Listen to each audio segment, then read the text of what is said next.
ជំរាបសួរពុកម៉ែបងប្អូនមកកាន់ Channel ស្រីណេនិទានរាត្រីម្ដងទៀតហើយថ្ងៃនេះនាងខៀងមិនមានប្រិយមិត្តចែករំលែករឿងមកទេតែមានអត្ថបទអត្ថប្រយោជន៍មួយយល់ដឹងពីបំបន់សម្រាប់កាមតណ្ហាវគ្គទី1តោះបងប្អូនរីសន្តាប់ពីតម្រេកត្រអាលផ្លូវភេទមានកម្រិតខុសៗគ្នាវិញ្ញាណទាំង5ក៏ពាក់ព័ន្ធផងដែរប្រសិនបើការប៉ះស្ទាបបោអង្អាលដើរតួនាទីសំខាន់ចក្ខុវិញ្ញាណដើរតួបង្កាត់ភ្លើងតណ្ហានិងបង្កប្រតិកម្មតបតគូស្នេហ៍រឹតតែល្អុកល្អន់ពេលបានគៀកកយគ្នា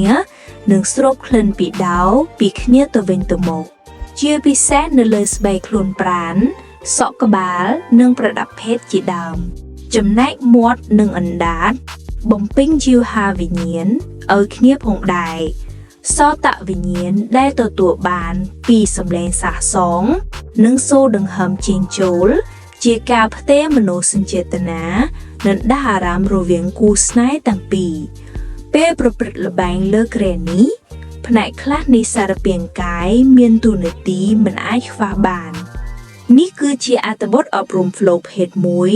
ដើម្បីជាការយល់ដឹងប្រយោជន៍កសាងសង្គមគ្រួសារ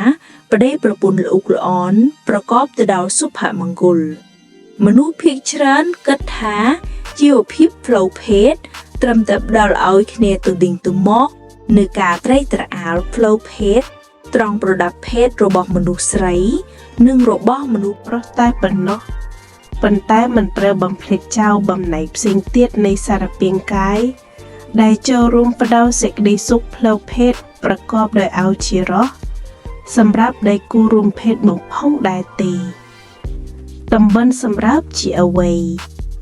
តំបន់សម្រាប់គឺជាផ្នែកទាំងឡាយនៃសារពាង្គកាយដែលការភ្ញួយឬបកអង្អែលវាអាចបង្កជាការស្រើបស្រាលត្រេកត្រអាលនិងសេចក្តីសុខផ្លូវភេទដល់កំពូលបានតំបន់ទាំងនេះមានរចនាសម្ព័ន្ធពិសេសម្យ៉ាងដែលគ្រប់ដណ្ដប់ទៅដោយស្បែកប្រជុំទៅដោយជុំកញ្ចាំប្រាសាទនៅស្រទាប់សារស្បែកនេះមានប្រាសាទទទួលពិសេសងាយរងការរសើបត្រេកត្រអាលឬស្រើបស្រាលពីមជ្ឈដ្ឋានខាងក្រៅតំបន់សម្រាប់ប្រភេទទី1តំបន់សម្រាប់ប្រភេទទី1នេះអាចហៅម្យ៉ាងទៀតថាជាសរីរាង្គដាស់អារម្មណ៍ផ្លូវភេទនិងជាឈ្នួនដុតរោរៀលកាមតណ្ហារហូតទទួលបានសេចក្តីសុខផ្លូវភេទដល់កំពូលបានចំពោះបុរសតំបន់សម្រាប់ប្រភេទទី1របស់បុរសស្ថិតនៅត្រង់ក្បាលលិង្គនិងតួលិង្គឯស្បែកដែលគ្រប់តួលិង្គនិងលើក្បាលលិង្គបង្កការកកកិតទៅលើក្បាលលិង្គនៅពេលមានការលេងប្រដាប់ភេទដោយដៃឬពេលសោកបញ្ចូលលឹងទៅខាងទ្វារមាសរបស់ស្ត្រីលើសពីនេះក្បាលលឹងរឹតតែបង្កការស្រើបស្រាលពេលដែលវាប៉ះទង្គិចទៅនឹងទីជម្រៅយោនីនិងកកិតនឹងទ្វារមាសចំពោះស្ត្រីតំបន់សម្រាប់ប្រភេទទី1របស់ស្ត្រីមាន2កន្លែងគឺ clitoris និងទ្វារមាស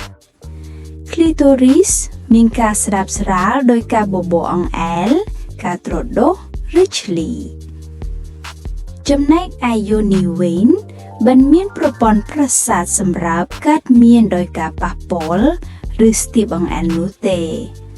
ប៉ុន្តែយូនីងាយទទួលសម្រាប់ស្រើបស្រាលដោយសារការរីកប៉ោងនៃជញ្ចាំងទ្វារមាសនិងការកន្ត្រាក់សាច់ដុំទ្វារមាសផងដែរបូករួមទាំងប្រតិកម្មសាច់ដុំដែលរំផ្អោបជម្រៅនៃទ្វារមាសឬស្រសៃពួរសាច់ដុំដែលប្រយុងយូនីទៅនឹងប្រអប់ពូផងដែរបណ្ដុំដ៏សមញ៉ាំនេះហើយជំរុញដល់ការទទួលសេចក្តីសុខកំពូលពេលសុខប្រដាប់ភេទឬលឹងបូរ៉ាសចូលសេចក្តីសុខកំពូលនេះមិនចាប់ពាក់ព័ន្ធទៅនឹង clitoris នោះទេតំបន់សម្រាប់ប្រភេទទី2តំបន់សម្រាប់ប្រភេទទី2ជាតំបន់ស្បែកឬភ្នែកមួយយឺក ការដាស់សម្រាប់វាអាចបង្កការកម្រើកសម្រាប់នៅតំបន់សម្រាប់ប្រភេទទី1លើពីនេះតំបន់សម្រាប់ទាំងនេះចូលរួមជំរុញសេចក្តីសុខផ្លូវភេទដោយបង្កើនការស្រើបស្រាលនិងបន្ថែមរសជាតិសេចក្តីសុខដល់កំពូលទោះបីជាវាសំខាន់បែបនេះក៏ដោយក៏តំបន់សម្រាប់ប្រភេទទី2នេះមិនបានផ្ដល់សេចក្តីសុខកំពូលដែរទេជួនពេលខ្លះវាគ្រាន់តែជាការដាស់កាមតណ្ហាដល់កម្រិតរាប់រយអង្សាឬជាការត្រេកត្រអាលមួយពុព្រិចភ្នែកតែប៉ុណ្ណោះចំពោះបុរសតំបន់សម្រាប់ទី2របស់បុរសលាតសន្ធឹងតាមច្រឡងពីគុលលីងទៅស្បែកពងស្វា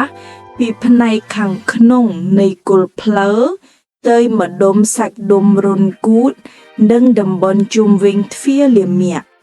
វាជាតំបន់ដែលនៅជុំវិញតំបន់សម្រាប់ប្រភេទទី1ក្បាលដោះក៏ចាត់ទុកជាតំបន់សម្រាប់ប្រភេទទី2ដែរចំពោះស្ត្រីតំបន់សម្រាប់ទី2របស់ស្ត្រីស្ថិតនៅលើស្បែកនិងភ្នាះមួយគេដែលលាតសន្ធឹងពីថ្ងាសក្រោមក្បាលពោះឆ្ពោះទៅច្រឡងច្រវ៉ែបកំពះគូតដោយរាប់ចេញពីមាត់ទ្វារមាសធំមាត់ទ្វារទូចច្រកចូលយោនីម្ដុំសាច់ដុំក្បែររុនគូតនិងច្រកទ្វារលាមាក់សាន់ដុននិងក្បាលដោះក៏ជាតំបំសម្រាប់ប្រភេទទី2ដែរតំបំសម្រាប់ទាំងនេះងាយស្រើបស្រាលដោយការបបោអង្អែលឬការត្រដុសតំបន់សម្រាប់ប្រភេទទី3សារៈពាង្គកាយយើងទាំងមូលពេលទទួលការបបោអង្អែលបែបដាស់អារម្មណ៍ត្រេកត្រអាលតំបន់សម្រាប់ទី1ប្រតិកម្មតបតដោយលីងឡាំងរឹងឬទ្វារមាសសើមមនុស្សពេញវ័យគ្រប់រូបមិនមានស្ថានភាពត្រេកត្រអាលដូចគ្នាឡើយអ្វីទាំងអស់អាស្រ័យទៅលើអំណោយផលពីកំណើតនិងការចត់ត្រេកត្រអាលទាំងអស់នោះអាស្រ័យទៅលើការបំភ័យបំភើចដោយសម្រេចនិងរហូតរាំងចុះទៅចុះឡើងទៅតាមស្ថានភាពចង្កេះចង្កុងចំណោះនៃគូស្នេហ៍ប្រតែប៉ុណ្ណោះប៉ុន្តែមិនត្រូវបំភ្លេចចោលបំណែកផ្សេងទៀតនៃសារពាង្គកាយដែលចូលរួមផ្ដល់សេចក្តីសុខផ្លូវភេទប្រកបដោយឱជារសសម្រាប់ដៃគូរួមភេទនោះផងដែរទេតំបន់សម្រាប់ជាអ្វីតំបន់សម្រាប់គឺជាផ្នែកទាំងឡាយនៃសារពាង្គកាយដែលការភ្ញួយឬបកអង្អែលវាអាចបង្កជាការស្រើបស្រាលត្រេកត្រអាលនិងសេចក្តីសុខផ្លូវភេទដល់កំពូលបានតំបន់ទាំងនេះមានរចនាសម្ព័ន្ធពិសេសម្យ៉ាងដែលគ្រប់ដណ្ដឹបទៅដោយស្បែកប្រជុំទៅដោយជុំកញ្ចាំប្រាសាទនៅស្រទាប់សាស្បែកនេះមានប្រាសាទទទួលពិសេសងាយរងការរសើបត្រេកត្រអាលឬស្រើបស្រាលពីមជ្ឈដ្ឋានខាងក្រៅតំបន់សម្រាប់ប្រភេទទី1តំបន់សម្រាប់ប្រភេទទី1នេះអាចហៅម្យ៉ាងទៀតថាជាសរីរាង្គដាក់អារម្មណ៍ផ្លូវភេទនិងជាឈ្នួនដុតរោរៀលកាមតណ្ហារហូតទទួលបានសេចក្តីសុខផ្លូវភេទដល់កំពូលបានចំពោះបុរសតំបន់សម្រាប់ប្រភេទទី1របស់បុរសស្ថិតនៅត្រង់ក្បាលលិង្គនិងតួលិង្គឯស្បែកដែលគ្រប់តួលិង្គនិងលើក្បាលលិង្គបង្កការកកិតទៅលើក្បាលលិង្គនៅពេលមានការលេងរៀនដាស់តំបន់សម្រាប់ដើម្បីសុភមង្គលផ្លូវភេទការរៀនសូត្រមិនមានដែនកំណត់ឡើយរៀនរហូតពីក្មេងរហូតដល់ចាស់ស្លាប់ពេលវ័យជំទង់មុនឈានចូលពេញវ័យបុគ្គលស្ទើរតែគ្រប់រូបសុទ្ធតែធ្លាប់បានចំណាយពេលភ្លក់រសជាតិពីមួយបែបទៅមួយបែបទៀតដូចជាការស្ទាបបបោអង្អែលរាងកាយត្រដុស ឬឆ្លីសពសរីរាង្គកាយជាដើមគ្រប់បែបគ្រប់យ៉ាងមុននឹងคล้ายទៅជាមនុស្សស្រីពេញវ័យក្មេងស្រីធ្លាប់បានបបោអង្អែលលើសារពាង្គកាយរបស់ខ្លួនដោយឯកឯងក្នុងគោលបំណងស្វែងយល់អាការផ្លូវភេទនិងស្វែងរកសេចក្តីសុខផ្លូវភេទជាពិសេសស្ទាបអង្អែលតំបន់ក្បាលប្រដាប់ភេទគល់ផ្លូវពោះសូដុនដាំទ្រូងនិងស្មាចំពោះក្មេងទ្រូងវិញក៏សុទ្ធតែធ្លាប់ស្ទាបនិងបបោសអង្អែលលីងរបស់ខ្លួនដែរការរៀនសូត្រយ៉ាងនេះធ្វើឲ្យមនុស្សម្នាក់ទៅមនុស្សម្នាក់ស្រីឬប្រុសមិនទទួលការដាក់អារម្មណ៍និងសេចក្តីសុខផ្លូវភេទកំពូលដូចគ្នាទាំងស្រុងនោះទេអ្នកខ្លះឆាប់ស្រាប់ស្រាលនិងត្រេកត្រអាប់រកកំពូលបែបនេះអ្នកខ្លះទៀតបែបនោះជាដើមជីវភាពផ្លូវភេទសុខស្រួលដល់កំពូលអាស្រ័យទៅលើសារពាង្គកាយផងដែរការដាស់សម្រាមត្រូវការពេលវេលាប្រៀបដូចជាម្ដាយត្រូវការពេលប្រលួងកូនដូចជាគូស្នេហ៍ថ្មីថ្មងល្អូកល្អឿននឹងគ្នាច្រើនតែចំណាយពេលសាសងនិងបបោសអង្អែលគ្នាទៅវិញទៅមកបើយើងចង់បានសុភមង្គលផ្លូវភេទត្រូវចំណាយពេលរៀនអំពីសារពាង្គកាយជាពិសេសកាយវិការពីគ្នាទៅវិញទៅមកតើម្នាក់ចង់បានអ្វីចូលចិត្តកាយវិការបែបណាសូមប៉ុណ្្នឹងសិនយើងនឹងមានវគ្គទី2បន្តទៀតបងប្អូនកុំភ្លេចចូលមកស្ដាប់ទាំងអស់គ្នាណា